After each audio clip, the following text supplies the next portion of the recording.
So right here you can see I have an orange circle with some larger green circles around it. And then over here I have another orange circle with some smaller green circles around it. So which of the two orange circles do you think is bigger? Do you think it's this one? Well, actually, they're the same size. So this is called an optical illusion, and this is designed to trick your brain into seeing something that's not actually there. And your brain is actually really fascinating. It's a control center for your entire body. So last time we asked you, what percentage of the brain do you think the average human uses? Most people tend to think that humans only use approximately 10% of their brain at any given point in time, but this is a myth. And actually, humans use almost their entire brains at all times. And that's because your brain has to control all of the functions of your body. So for example, it has to tell your heart to pump blood and your lungs to breathe air. So there are 4 different lobes to your brain. Does anyone know the names of these lobes? If you do, put them in the comments below.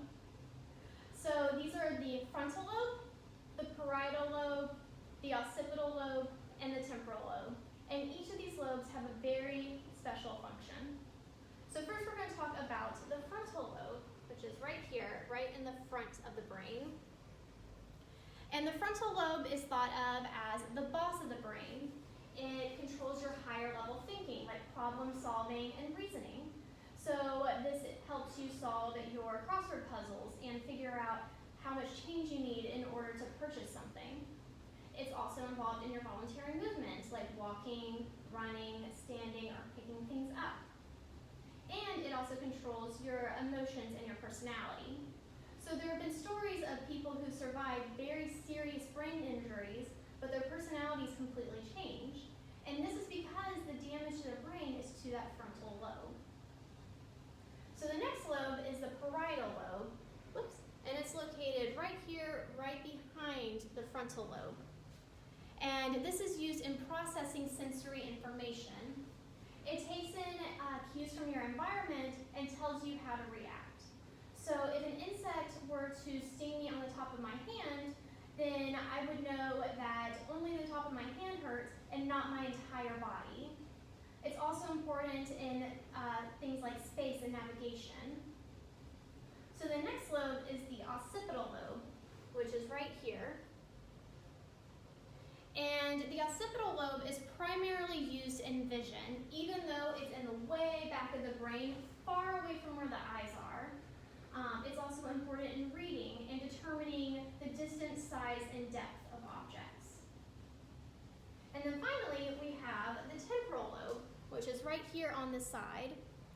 And the temporal lobe is used in understanding language, hearing, and memory. So a few weeks ago when we talked about the different parts of the ear, we said that the sound travels through the ear to the brain, and this is where the sound goes. It travels to the temporal lobe of your brain. So not only do you have these 4 lobes, you also have 2 hemispheres. So you have the right hemisphere and the left hemisphere. And what's really interesting is that the left hemisphere is going to control the right side of your body, and the right hemisphere controls the left side of your body. All right, so now if we want to remember the different parts of the brain, we can use this handy dandy trick using just our hands. So first what you're going to do is you're going to make a fist with each of your hands. And you can see this kind of looks like each side of the brain. Now we're going to cross our hands over at the wrist and make the backs of our hands touch.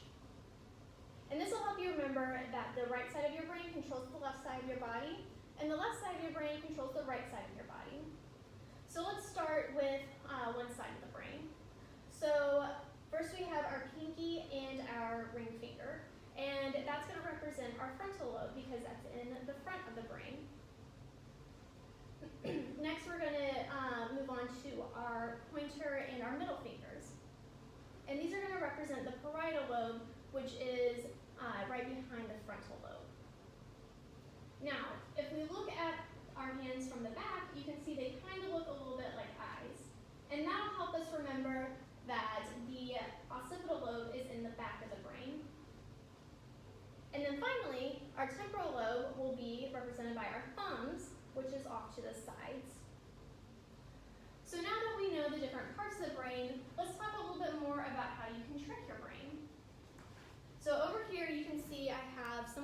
cards with the names of colors written on them. But the name of the color is written in a different color. So while it's really easy to read the different colors like white, orange, blue, brown, purple, it's more difficult to say the color of the word. And what's really interesting is that there have been studies that have shown that it's easier for younger kids to say the color of the word than it is for older adults. So try this at home with your family and challenge your younger siblings, your parents, and your grandparents. See who can go through all the colors the fastest without messing up. And tell us in the comments below who did it the fastest and who had and what their fastest time was. So the last thing I have for you today is my Optical Illusion stick. So here I have on one side a bowl with some water in it, and the other side a little fish. So if I move it quickly back and forth, it looks like the fish is inside the bowl. Excuse me. So this is really easy to do at home. All you need is a little index card, which I folded in half. And on one side I have a little bird, and on the other side I drew a cage. And all you're going to need is a pencil or a straw. I have a little paper straw. And I'm just going to tape the straw onto each side of the index card. So just like this.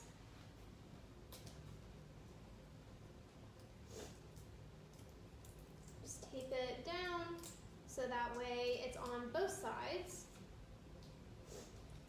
And then I'm just going to tape the seam right here. And now you have a little optical illusion where the bird is trapped in the cage. So it's really easy to do at home. Now it's really easy for us to trick our brains, not because our brains are lazy, but because our brains are so busy controlling other functions of our body that it's just going to make assumptions about what it's seeing. So that's all I have for y'all today. So tune back in for our next virtual MOSI, and have a great day.